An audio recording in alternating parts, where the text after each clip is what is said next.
இப்போ விபத்து ஏற்பட்ட பகுதியில் மத்திய அமைச்சர்கள் மற்றும் மீட்பு படையினர், தேசிய பேரிடர் மீட்பு குழு உள்ளிட்ட பல்வேறு மீட்பு குழுவினரும் அங்கு விபத்தில் சிக்கியுள்ளவரின் உயிரை காப்பாற்றும் இறுதி கட்ட முயற்சியில் ஈடுபட்டிருக்கிறார்கள். 200க்கும் மேற்பட்டோர் பயணித்த இந்த விமானத்தில் 30 பேர் வரை உயிரிழந்திருப்பதாக இப்போது வந்துள்ள அந்த தகவல் தெரிவிக்கிறது. தகவல் மூலமாக தெரிய வருகிறது.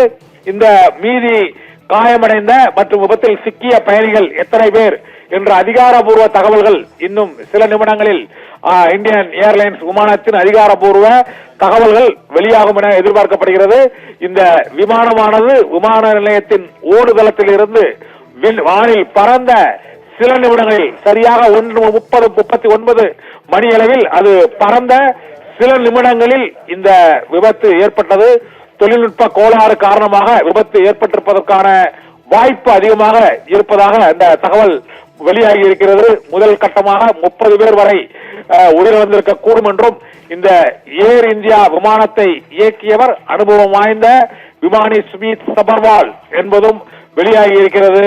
அந்த தகவலும் வெளியாகி இருக்கிறது. இது தவிர அந்த அனுபவம் வாய்ந்த விமானி கிட்டத்தட்ட 8000 மணி நேரத்திற்கும் அதிகமாக அவர் வானில் பறந்த அனுபவமிக்க அந்த விமானி கடைசி கட்டமாக அந்த விமானத்தை தரையிறக்குவதற்கான முயற்சியில் ஈடுபட்ட அந்த காட்சிகளும் கூட இப்போது வெளியாகி இருக்கிறது. அதையும் நாம் பார்க்கிறோம்.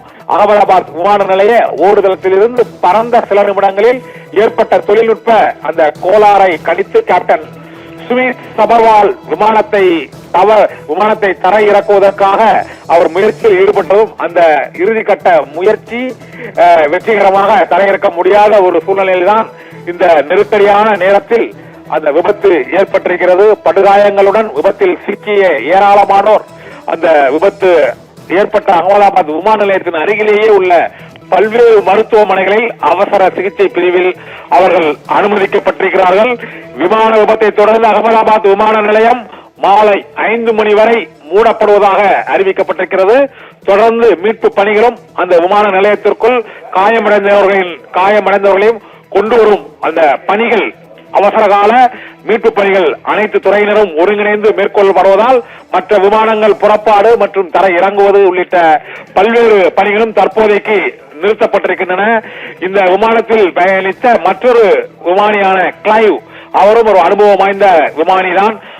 இருவரும் அந்த விமானத்தை பாதுகாப்பாக தரைவதற்கான அந்த இறுதிக்கட்ட முயற்சியில் ஈடுபட்ட காட்சிகளையும் சில நிமிடங்களில் அது கட்டடத்தின் அந்த சுற்றுச்சுவர் மற்றும் அந்த கட்டுமான நடைபெற்ற அந்த கட்டடத்தின் மேல் மோதி விபத்துக்குள்ளான அந்த கோர காட்சிகளையும் தான் பார்த்துக் கொண்டிருக்கிறோம். விபத்து ஏற்பட்ட பகுதியிலிருந்து மீட்கப்பட்டவர்களின் உடல்களும் இப்போது கொண்டு செல்லப்பட்டிருக்கின்றன. தற்போதைய